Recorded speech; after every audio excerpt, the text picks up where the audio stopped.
ateitis.lt.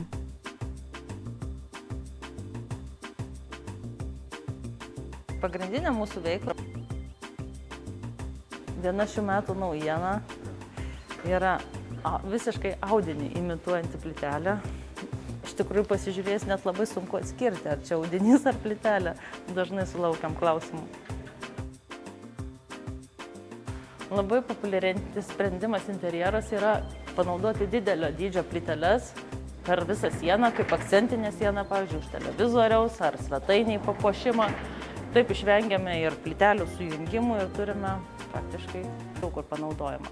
Realiai mūsų srityje pažiūrėjus praktiškai iš tikrųjų nėra plastiko. Svarbi sritis, mes gaminam stalviršius iš akmens masės ir yra kvarco plokštės.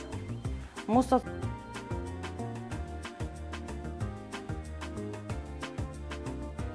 stalviršių gamybiniam ceche saunau. Tada atnaujinama informacija, visada gauname ataskaitas, kiek pakuotės. Siekdami prisidėti prie mūsų